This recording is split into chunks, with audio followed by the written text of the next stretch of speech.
바닥이 차가웠습니다. 뺨에서 흘러내린 것이 무엇인지 선영은 손을 들어 확인하지 않았습니다. 알고 싶지 않아서가 아니라 이미 알고 있었기 때문입니다.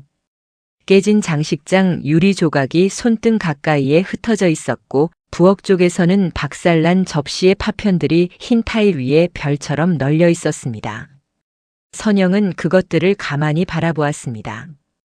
아무것도 느껴지지 않는다는 것이 오히려 낯설었습니다. 두려움조차 이미 어딘가로 가버린 것처럼 가슴속은 텅 비어 있었습니다. 그날이 오기 전까지 이 집은 그래도 집이었습니다. 결혼한 지 24해가 되던 해였습니다.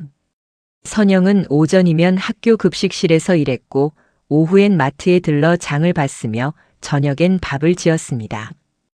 특별할 것 없는 하루들이 쌓여 삶이 되었고 그 삶 안에서 선영은 크게 불행하다고 생각해 본 적이 없었습니다. 불행을 느낄 만큼 자신을 들여다볼 시간이 없었는지도 모릅니다. 도윤은 처음부터 거친 사람이 아니었습니다.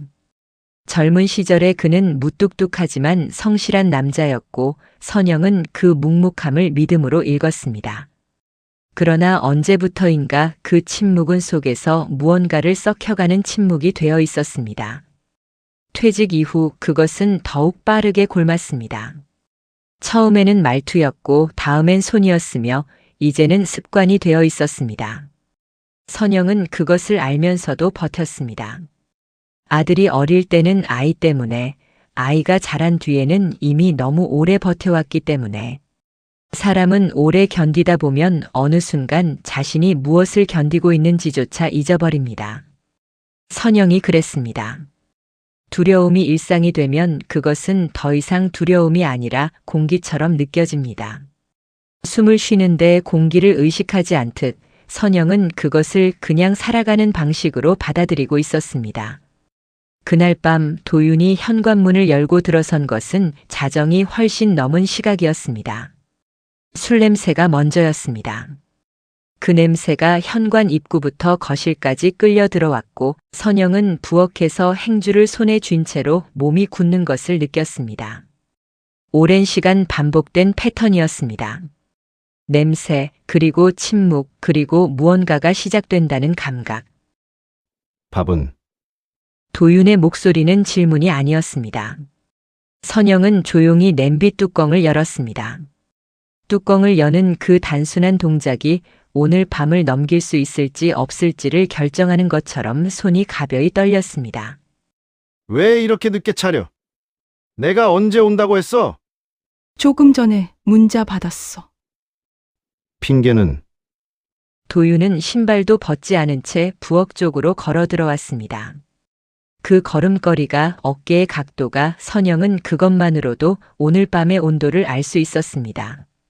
오늘은 지나가지 않을 것이라고 몸이 먼저 알았습니다. 당신 요즘 나를 뭘로 보는 거야? 선영은 대답하지 않았습니다. 대답하는 것이 불을 지피는 일이라는 것을 오랫동안 배워왔기 때문입니다. 그러나 침묵도 오늘 밤에는 불씨였습니다. 도윤의 손이 먼저 장식장으로 갔습니다. 선영이 10년 전 고향에서 가져온 작은 도자기 화병이 바닥으로 떨어지며 산산조각이 났습니다. 선영은 눈을 감지 않았습니다. 감으면 더 무서웠습니다. 보고 있어야 했습니다. 언제 몸을 피해야 할지 알아야 했습니다. 이게 다 뭐야? 집구석이 이 모양이야. 깨진 것은 화병만이 아니었습니다. 장식장의 유리문이 팔꿈치에 부딪혀 금이 갔고 냄비 위의 접시가 식탁 가장자리에서 밀려 떨어졌습니다. 선영은 뒷걸음질 쳤고 등이 냉장고에 닿았습니다. 더 물러설 곳이 없었습니다. 그렇게 멀뚱히 쳐다보지 마. 그가 다가왔습니다. 밀침은 예상했습니다. 그러나 뺨이었습니다. 손바닥이 아니라 주먹의 측면이었습니다. 선영은 냉장고 손잡이에 관자놀이를 부딪히며 무릎을 꿇었고 그대로 바닥에 손을 짚었습니다. 손바닥 아래로 유리 파편이 느껴졌습니다. 그것이 살을 파고드는 것을 느끼면서도 선영은 손을 떼지 않았습니다. 무릎을 세우면 또 무언가가 올 것 같았습니다. 도윤은 그 자리에서 잠시 멈추었습니다. 술 냄새와 숨소리만이 부엌을 채웠습니다. 이윽고 발소리가 멀어졌고 침실 문이 닫혔습니다. 선영은 오래도록 바닥에 있었습니다. 울지 않았습니다. 울음이 나오지 않는 것이 아니라 나와야 할 이유를 찾지 못했습니다. 뺨이 뜨거웠고 손에서는 피가 배어났습니다. 형광등 불빛 아래 유리 조각들이 반짝였습니다. 선영은 그 빛을 바라보다가 천천히 고개를 들었습니다. 침실 쪽 복도에는 불이 꺼져 있었습니다. 그 어둠 너머 문 하나 건너편에 도윤이 있었습니다. 24해를 같이 산 남자가. 선영은 그를 생각하지 않았습니다. 대신 자신의 손을 들어 피를 바라보았습니다. 죽을 수도 있겠다는 생각이 들었습니다. 지금 당장이 아니라 언젠가. 오늘 같은 밤이 한 번 더 오면 혹은 그 다음 밤이 오면. 그 생각은 감정이 아니었습니다. 계산에 가까웠습니다.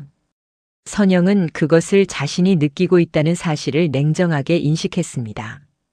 이것은 단순한 두려움이 아니었습니다. 현실이었습니다. 새벽 2시를 넘긴 시각, 집안은 고요했습니다. 선영은 부엌 유리 조각들을 손으로 쓸지 않고 빗자루를 찾아 천천히 쓸었습니다. 무릎을 꿇지 않았습니다. 서서 치웠습니다. 그것이 그날 밤 선영이 스스로에게 줄 수 있는 가장 작은 것이었습니다. 깨진 화병의 파편을 쓰레받기에 담으면서 선영은 무언가가 달라졌다는 것을 느꼈습니다. 부서진 것은 도자기만이 아니었습니다. 그러나 그 깨어짐 속에서 이상하게도 아주 조용하고 단단한 무언가 하나가 생겨나고 있었습니다. 무엇을 해야 할지 아직은 몰랐습니다. 그러나 더 이상 아무것도 하지 않을 수는 없다는 것만은 분명했습니다. 새벽 3시였습니다. 화장실 형광등이 깜빡이다 켜졌습니다. 선영은 세면대 앞에 섰습니다. 거울 속 얼굴을 오래 들여다보았습니다. 왼쪽 광대 아래로 붉은 자국이 번져 있었습니다. 아직 멍으로 굳지 않은 그 직전의 빛깔이었습니다. 선영은 손을 들어 그 부분을 건드렸습니다. 아팠습니다. 아프다는 것을 확인했습니다. 선영은 핸드폰을 꺼냈습니다. 카메라를 열었습니다. 셀피 모드로 전환했습니다. 화면 안에 자신의 얼굴이 들어왔습니다. 눌렀습니다. 한 장. 각도를 바꾸어 한 장 더.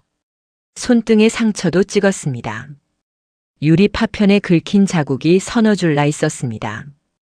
깊지 않았지만 선명했습니다. 찍는 동안 손이 떨리지 않았습니다. 그것이 오히려 선영 자신을 놀라게 했습니다. 사진을 찍고 나서야 비로소 무언가가 정해진 것 같았습니다. 선영은 변기 뚜껑을 닫고 앉았습니다. 핸드폰 화면을 스크롤했습니다. 연락처를 찾았습니다. 할인. 이름 위에 손가락이 멈췄습니다. 할인은 고등학교 동창이었습니다. 졸업 후 법대에 갔고 판사가 되었으며 몇 해 전 퇴직한 뒤에는 법률 상담 일을 한다는 소식을 들었습니다. 동창 모임에서 가끔 만났지만 둘은 각별하게 친한 사이는 아니었습니다. 그러나 선영이 지금 이 시각에 전화를 걸 수 있는 사람이 몇이나 되는지를 생각했을 때 할인의 이름이 먼저 떠올랐습니다. 통화 버튼을 눌렀습니다. 신호가 3번 갔습니다. 여보세요? 할인의 목소리는 잠들었다가 깬 목소리가 아니었습니다. 선영은 그 목소리에 잠시 말을 잃었습니다. 나야. 정선영. 짧은 침묵이 있었습니다. 무슨 일이야? 그냥 걸었어. 미안해. 이 시간에. 아니야. 말해. 선영은 거울을 보지 않았습니다. 타일 바닥을 내려다보았습니다. 어떻게 말해야 할지를 몰랐습니다.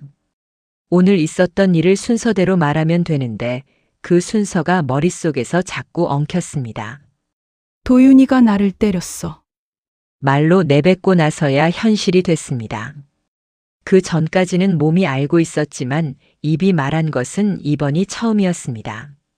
할인은 바로 대꾸하지 않았습니다.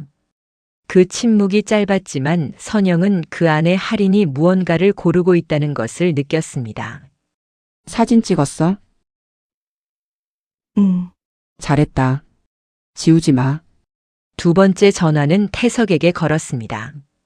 형사 김태석. 선영의 남동생과 중학교 동창이었고 명절 때마다 한두 번씩 얼굴을 보던 사이였습니다.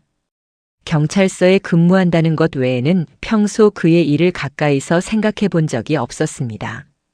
그러나 지금 선영에게 필요한 것이 무엇인지를 생각하면 태석은 피해갈 수 없는 이름이었습니다. 신호음이 길게 이어졌습니다. 받지 않을 것 같다고 생각했을 때 연결이 됐습니다. 누구세요? 태석 씨. 저 선영 누나예요. 자고 있었죠? 아, 누나. 아니요. 야근 중이에요. 무슨 일이에요? 선영은 할인에게 했던 것보다 조금 더 천천히 말했습니다. 오늘 밤 있었던 일, 상처, 사진, 할인이 지우지 말라고 했다는 것. 태석은 중간에 끊지 않고 들었습니다. 지금 많이 다치셨어요? 크진 않아요. 내일 공식으로 하실 건지 아직 모르시는 거죠? 네. 알겠어요.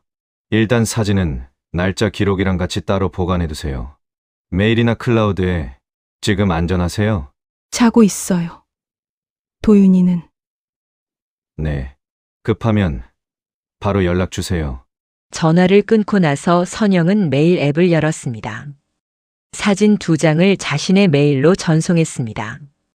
제목 없이, 본문도 없이, 날짜와 시각이 자동으로 찍혔습니다. 전송 완료 표시가 뜨는 것을 확인하고 핸드폰을 내려놓았습니다. 세 번째는 수진이었습니다. 여동생. 부산에 살았습니다. 아이가 둘이었고 선영보다 6살 아래였습니다. 선영은 수진에게 도윤에 대한 이야기를 한 번도 한 적이 없었습니다. 걱정을 끼치고 싶지 않아서였습니다. 아니면 말하면 진짜가 될 것 같아서였는지도 모릅니다.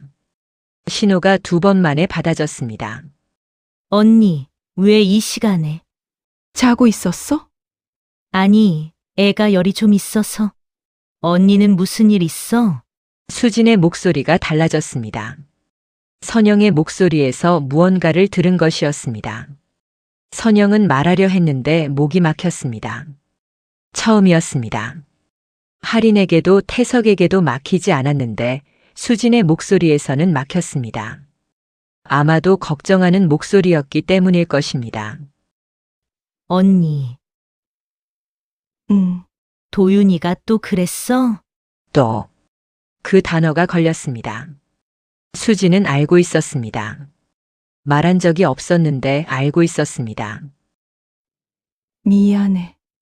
이 시간에 깨워서. 언니, 미안하다고 하지 마. 내가 올라갈까? 아니야. 애 아프잖아. 괜찮아. 괜찮지 않잖아. 선영은 대답하지 않았습니다. 수진이 먼저 입을 열었습니다. 나 내일 올라갈게. 언니 혼자 있지 마. 전화를 다 끊고 나서 선영은 화장실에서 나왔습니다. 부엌으로 갔습니다. 냉장고를 열었습니다. 찬 공기가 얼굴에 닿았습니다. 미역이 있었습니다. 멸치 육수가 있었습니다. 두부도 있었습니다. 선영은 찬장에서 냄비를 꺼냈습니다. 가스불을 켰습니다. 무언가를 하고 있어야 했습니다. 손이 움직이면 생각이 정돈됐습니다. 파를 썰었습니다. 미역을 찬물에 불렸습니다. 육수가 끓기 시작하는 소리가 들렸습니다. 집안의 다른 소리들이 그 소리 뒤로 물러났습니다. 선영은 그 소리를 들으면서 조용히 숨을 내쉬었습니다.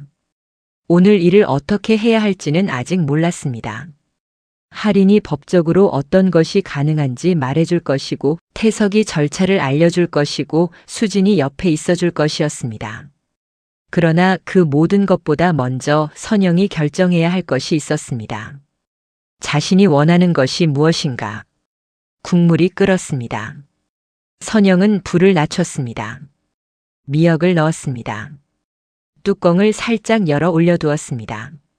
수증기가 천장 쪽으로 피어올랐습니다. 오래 참아왔습니다.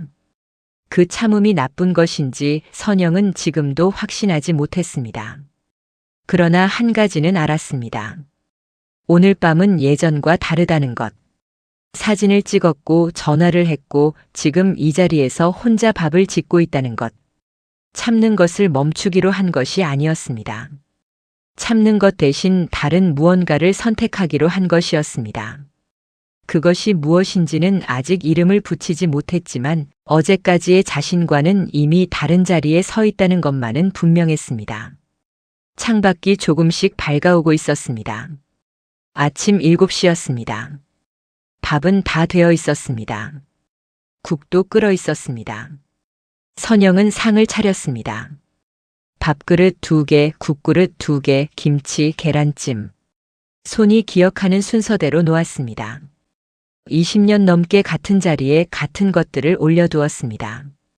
오늘도 그 자리에 그것들이 있었습니다. 다른 것은 선영이었습니다. 침실 문이 열리는 소리가 들렸습니다. 도윤이 나왔습니다. 세수를 하고 온 얼굴이었습니다. 머리를 빗었고 반듯한 실내복을 입고 있었습니다. 선영은 그 모습을 등 뒤에서 느끼면서 국자를 내려놓았습니다. 도윤은 아무 말 없이 식탁 앞에 앉았습니다. 밥그릇을 당겼습니다. 숟가락을 들었습니다. 선영도 맞은편에 앉았습니다. 국물을 한 숟가락 떠 입에 넣었습니다. 맛이 느껴지지 않았습니다. 도윤이 계란찜을 한술 떴습니다. 씹었습니다. 삼켰습니다. 간이 좀 심심하네. 선영은 대꾸하지 않았습니다. 김치를 집었습니다. 창밖에서 비둘기 소리가 났습니다. 냉장고 모터가 낮게 돌았습니다. 숟가락이 그릇에 닿는 소리가 2박자로 반복됐습니다. 도윤은 밥을 다 먹었습니다. 물을 마셨습니다. 그리고 등받이에 기댔습니다. 그 자세가 무언가를 말하려는 사람의 자세였습니다. 선영은 알았습니다. 오래 옆에서 봐온 자세였습니다. 어제 많이 늦었지. 선영은 그릇을 내려다보았습니다. 내가 요즘 스트레스를 좀 받아서. 회사 동창 만났는데 분위기가 그렇게 됐어. 당신도 알잖아. 그 사람들이랑 있으면 선영은 고개를 들지 않았습니다. 당신이 예민하게 굴지만 않았어도 그렇게까지 됐겠어. 내가 들어올 때부터 당신 눈빛이 어땠는지 알아? 숟가락을 내려놓았습니다. 소리가 나지 않도록 천천히. 이제 좀 엄마답네. 밥은 제때 차려놓고. 그 말이 공중에 떠 있었습니다. 선영은 그것을 듣고도 움직이지 않았습니다. 숨도 고르게 쉬었습니다. 24년이었습니다. 선영이 처음 이 집에 들어온 것은 28이었습니다. 그때 이 식탁은 혼수로 맞춘 것이었고 나무결이 새것의 빛을 냈습니다. 도윤은 그 시절에 직접 밥솥을 들여다보며 밥이 됐는지 확인하던 사람이었습니다. 선영이 늦게 들어오는 날이면 현관 앞에 불을 켜두던 사람이었습니다. 그것이 언제부터 달라졌는지 선영은 정확하게 말할 수 없었습니다. 변화는 늘 소리 없이 왔습니다. 어느 날 갑자기가 아니라 아주 조금씩. 말투가 먼저 바뀌었고 시선이 바뀌었고 존재 자체가 바뀌었습니다. 그 변화가 너무 느렸기 때문에 선영은 오랫동안 그것을 변화라고 부르지 못했습니다. 그냥 그런 거라고 생각했습니다. 사는 게 다 그런 거라고. 그러나 지금 이 식탁 앞에서 선영은 그 생각을 다시 들여다보았습니다. 사는 게 다 그런 거라는 말이 어디서 왔는지를, 누가 그렇게 말했는지를, 자신이 그 말을 선택한 것인지 아니면 선택할 수 없었기 때문에 그 말에 기댄 것인지를. 도윤은 신문 앱을 켰습니다. 핸드폰 화면을 내려다보며 엄지손가락을 움직였습니다. 아무 일도 없었습니다. 이 아침은 어제의 모든 것 이후에도 그에게는 평범한 아침이었습니다. 선영은 그것을 바라보았습니다. 분노가 없었습니다. 있었다면 차라리 다루기 쉬웠을 것입니다. 대신 선영이 느끼는 것은 낯설미였습니다. 24년을 함께 산 사람이 이렇게 낯설 수 있다는 것. 아니면 처음부터 낯선 사람이었는데 자신이 몰랐다는 것. 밥그릇을 거뒀습니다. 국그릇을 거뒀습니다. 설거지통에 담갔습니다. 물소리가 났습니다. 선영은 그 소리 안에서 생각을 이어갔습니다. 오전 9시가 넘었을 때 핸드폰이 울렸습니다. 할인이었습니다. 선영은 베란다로 나갔습니다. 문을 닫았습니다. 어제 통화하고 좀 찾아봤어. 선영아, 일단 들어봐. 할인은 천천히 말했습니다. 상해죄, 신고 절차, 접근 금지 신청. 익숙하지 않은 단어들이 이어졌습니다. 선영은 들으면서 난간을 잡았습니다. 손이 약간 차가웠습니다. 어렵지 않아. 내가 결심만 하면 되는 거야. 결심. 선영은 그 단어를 되받았습니다. 말하고 나서 입안에 그 소리가 남았습니다. 무서운 거 알아? 그런데 선영아, 지금 내 상황이 어떤지 알지? 한 번으로 끝나는 경우가 없어. 내가 판사 시절에 그런 것 많이 봤어. 선영은 대답하지 않았습니다. 아파트 아래쪽 화단에 개나리가 피어 있었습니다. 노란빛이 선명했습니다. 이상하게 그것이 눈에 들어왔습니다. 선영아, 듣고 있어. 혼자 결정하지 않아도 돼. 그런데 오래 끌지도 마. 통화가 끝났습니다. 선영은 베란다에 서 있었습니다. 바람이 조금 있었습니다. 빨래줄에 걸린 도윤의 셔츠가 흔들렸습니다.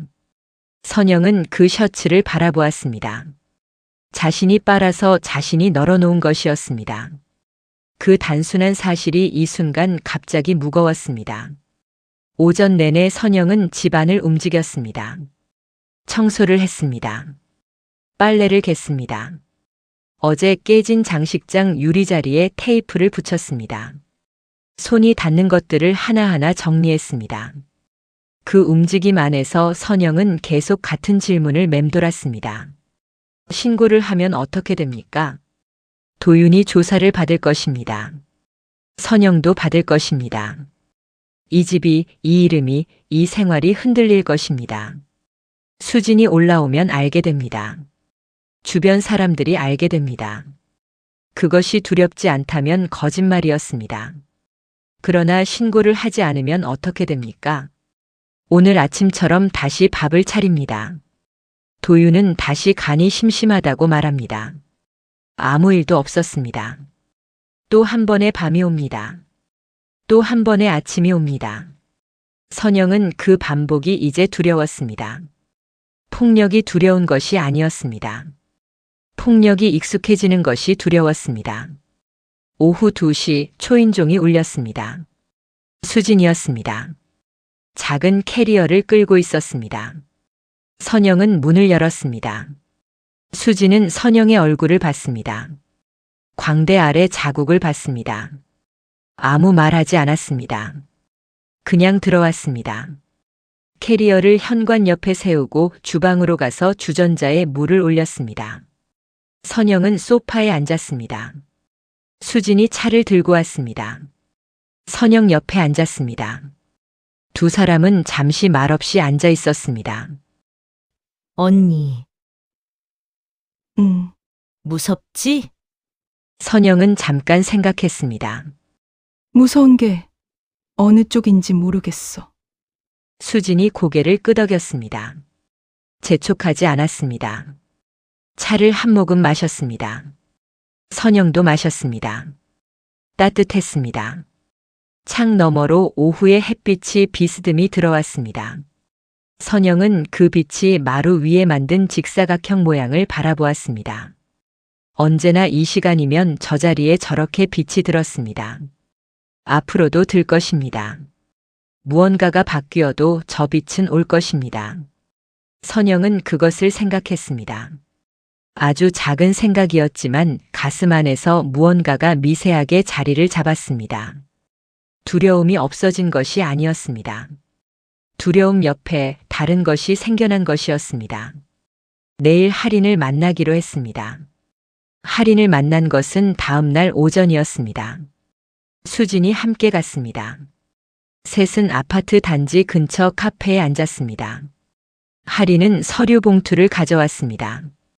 두껍지 않았지만 테이블 위에 놓이는 소리가 묵직했습니다. 사진은 내가 확인했어. 충분해. 할인이 말했습니다. 선영은 커피잔을 두 손으로 감쌌습니다. 어떻게 되는 거야? 실제로는 신고하면 경찰이 출동해. 도윤 씨가 집에 있을 때 하는 게 증거 확보에 낫고. 태석 씨한테 미리 얘기해 두면 담당자 연결도 돼. 선영은 잔을 내려다 보았습니다. 도윤이 어떻게 되는 거야? 조사받아. 초범이고 합의 여지가 있으면 구속까지 가진 않을 수도 있어. 그건 상황에 따라 달라. 내가 원하는 건 그 사람을 벌 주는 게 아니야. 할인이 잠시 선영을 바라보았습니다. 알아? 그래서 지금 여기 앉아 있는 거잖아. 선영은 그날 오후 집으로 돌아왔습니다. 도윤은 소파에 앉아 텔레비전을 보고 있었습니다. 뉴스였습니다. 선영이 들어오는 것을 봤지만 눈을 돌리지 않았습니다. 수진이 뒤따라 들어왔습니다. 그제야 도윤이 고개를 들었습니다. 왔어? 수진은 대꾸하지 않았습니다. 캐리어를 끌고 방 쪽으로 들어갔습니다. 선영은 부엌으로 갔습니다. 물을 한 잔 따랐습니다. 마셨습니다. 다 마시고 나서 거실 쪽으로 나왔습니다. 할 말이 있어. 도윤이 리모컨을 들었습니다. 볼륨을 낮췄습니다. 그것이 그가 들을 준비가 됐다는 표시인지 아니면 단순한 반응인지는 알 수 없었습니다. 선영은 소파 맞은편 의자에 앉았습니다. 두 사람 사이에 낮은 테이블이 있었습니다. 그날 밤 사진을 찍었어. 변호사 친구한테도 얘기했고 경찰 쪽에도 얘기가 된 상태야. 도윤의 손이 멈췄습니다. 그게 무슨 소리야? 들은 대로야. 침묵이 왔습니다. 텔레비전에서는 아나운서가 계속 말하고 있었습니다. 도윤은 화면을 껐습니다. 거실이 조용해졌습니다. 지금 나를 신고하겠다는 거야? 결정한 건 아니야. 하지만 선택지가 내 손에 있다는 걸 알았으면 해서. 도윤은 처음에는 부정했습니다. 그날 밤 자신이 얼마나 취해 있었는지, 스트레스가 얼마나 쌓여 있었는지를 말했습니다. 목소리가 높아졌습니다. 선영은 가만히 앉아 있었습니다. 움직이지 않았습니다. 말을 자르지도 않았습니다. 도윤이 멈췄습니다. 선영이 움직이지 않는 것이 낯선 것 같았습니다. 예전의 선영이라면 이쯤에서 무언가를 말했을 것입니다. 달랬거나 아니면 자리를 피했거나. 그러나 지금의 선영은 그냥 앉아 있었습니다. 나는 이 집에서 안전하고 싶어. 도윤이 입을 열었다가 닫았습니다. 그게 전부야. 화해를 하고 싶은 것도 아니고 너를 이기고 싶은 것도 아니야. 나는 그냥 무섭지 않고 싶어. 도윤은 한동안 말이 없었습니다. 시선이 테이블 위 어딘가에 고정되어 있었습니다. 선영은 그 얼굴을 바라보았습니다. 오랫동안 보아온 얼굴이었습니다. 늙어 있었습니다. 자신도 그렇겠지만 다음 날 아침 초인종이 울렸습니다. 할인이었습니다. 그리고 태석이었습니다. 태석 옆에는 제복을 입은 경찰관이 한 명 더 있었습니다. 선영이 문을 열었습니다. 할인이 먼저 들어왔습니다. 태석이 고개를 숙였습니다. 누나, 괜찮아요? 응. 도윤은 부엌에서 커피를 내리고 있었습니다. 현관 쪽 소리를 듣고 고개를 내밀었다가 태석의 제복을 보았습니다. 잔을 내려놓는 소리가 났습니다. 태석이 앞으로 나왔습니다. 목소리가 낮고 평평했습니다. 도윤 씨, 안녕하세요. 저 김태석입니다. 접수된 건이 있어서 확인차 왔습니다. 도윤은 선영을 봤습니다. 선영은 창 쪽을 바라보고 있었습니다. 선영아, 이게 무슨 짓이야? 할인이 나섰습니다. 도윤 씨, 지금 당신이 그 말을 선영한테 하는 상황이 어떤 건지 생각해봐요. 변호인 선임할 거면 지금 연락하세요. 도윤은 할인을 바라보았습니다. 오래된 얼굴이었습니다. 결혼 초부터 가끔 봐온 얼굴이었습니다. 그 얼굴이 지금 법의 언어로 말하고 있었습니다. 도윤이 무너지는 것은 소리 없이 진행됐습니다. 주저앉는 것도 울음을 터뜨리는 것도 아니었습니다. 다만 어깨가 내려갔습니다. 주먹을 쥐었다 폈습니다. 그것이 전부였습니다. 태석이 도윤에게 절차를 설명하는 동안 선영은 수진 옆에 서 있었습니다. 수진이 선영의 손을 잡았습니다. 선영은 그 손을 맞잡았습니다. 할인이 선영 쪽으로 왔습니다. 준비됐어? 선영은 잠깐 생각했습니다. 준비가 된다는 것이 무엇인지는 몰랐습니다. 두려움이 사라진 것도 아니었고 모든 것이 분명해진 것도 아니었습니다. 그러나 말해야 할 것이 있었습니다. 그것만은 알았습니다. 선영이 앞으로 나왔습니다. 도윤이 고개를 들었습니다. 이건 너를 벌주기 위한 게 아니야. 목소리가 떨리지 않았습니다. 스스로도 놀랐습니다. 나를 살리기 위한 선택이야. 그게 전부야. 도윤은 아무 말도 하지 않았습니다. 눈을 내리깔았습니다. 선영은 그 모습에서 무언가를 읽으려 하지 않았습니다. 해석하지 않아도 됐습니다. 말해야 할 것은 이미 말했습니다. 태석이 도윤에게 다가갔습니다. 경찰차가 떠난 뒤 집안이 조용해졌습니다. 할인은 소파에 앉아 서류를 정리했습니다. 수지는 부엌에서 물을 끓였습니다. 선영은 현관 가까이에 서 있었습니다. 방금 전까지 도윤이 신고 있던 슬리퍼가 그 자리에 그대로 있었습니다. 선영은 그것을 잠시 바라보았습니다. 그리고 신발장 안으로 밀어 넣었습니다. 작은 동작이었습니다. 아무것도 결정하지 않는 동작이었습니다. 그러나 손이 먼저 움직였습니다. 수진이 따뜻한 물 한 잔을 건넸습니다. 언니, 잘했어. 선영은 그 말을 들었습니다. 대답하지 않았습니다. 대신 물을 받아 마셨습니다. 창밖으로 햇빛이 들어오고 있었습니다. 아침이 아직 끝나지 않았습니다. 선영은 그 빛 속에 잠시 서 있었습니다. 무겁지 않았습니다. 가볍다고도 할 수 없었습니다. 다만 이전과는 달랐습니다. 그것으로 충분했습니다. 도윤이 떠난 집은 조용했습니다. 처음 며칠은 그 조용함이 낯설었습니다. 냉장고 모터 소리, 창틀이 바람에 흔들리는 소리, 자신의 숨소리. 선영은 그것들을 하나하나 새로 들었습니다. 무섭지 않았습니다. 다만 오래된 것들이 다른 빛깔로 보이는 느낌이었습니다. 수지는 일주일을 더 있다 내려갔습니다. 마지막 날 아침 둘은 함께 장식장을 치웠습니다. 깨진 유리를 끼운 채 테이프를 붙여두었던 그것을 수진이 조각조각 분리하고 선영이 봉투에 담았습니다. 무겁지 않았습니다. 오히려 생각보다 가벼웠습니다. 이 자리에 뭐 놓을 거야? 수진이 물었습니다. 모르겠어. 아직은. 그래도 돼. 수진이 내려간 뒤 선영은 그 자리를 비워두었습니다. 채우지 않아도 됐습니다. 빈자리가 빈자리로 있을 수 있다는 것을 선영은 천천히 배웠습니다. 보안 업체가 온 것은 그로부터 열흘쯤 지난 뒤였습니다. 기사 2명이 현관 도어락을 교체하고 창문에 보조 잠금 장치를 달았습니다. 1시간 남짓 걸렸습니다. 선영은 그 옆에서 커피를 끓이고 새 비밀번호를 직접 설정했습니다. 예전 것과는 다른 번호로. 생년월일도 결혼기념일도 아닌 번호로. 기사가 나가고 나서 선영은 새 도어락 앞에 잠시 섰습니다. 잠갔습니다. 다시 열었습니다. 다시 잠갔습니다. 작동이 됐습니다. 당연한 것이었는데 손바닥이 따뜻해졌습니다.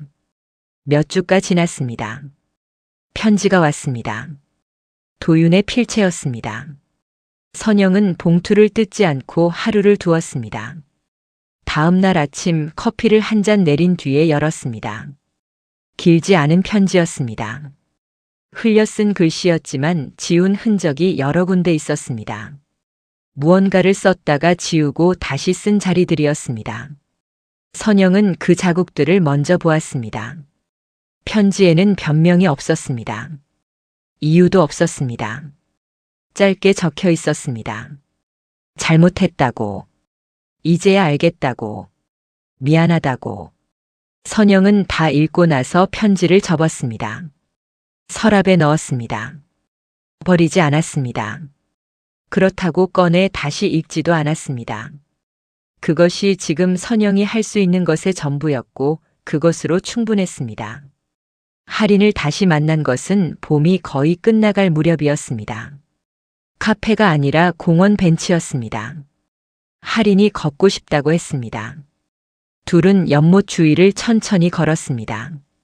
버드나무 가지가 물 위에 닿을 듯 늘어져 있었습니다. 요즘 어때? 익숙해지고 있어. 무엇에? 선영은 잠깐 생각했습니다. 혼자 있는 것에. 내 생각대로 하루를 쓰는 것에. 할인이 고개를 끄덕였습니다. 잘하고 있는 거야.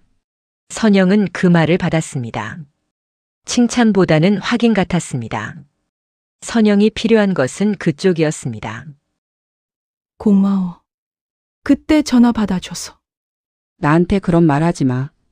당연한 거잖아. 당연하지 않았어. 그 시간에. 할인이 잠시 입을 다물었습니다. 그래. 그럼 받아두지. 둘은 웃었습니다. 짧게. 그러나 진짜로.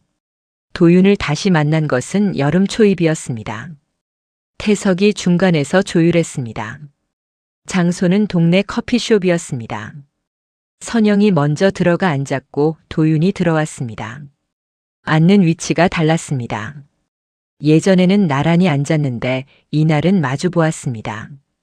그것이 지금 두 사람의 거리를 가장 정확하게 보여주었습니다. 도윤은 선영보다 더 늙어 보였습니다. 살이 빠져 있었습니다. 선영은 그것을 알아챘지만 말하지 않았습니다.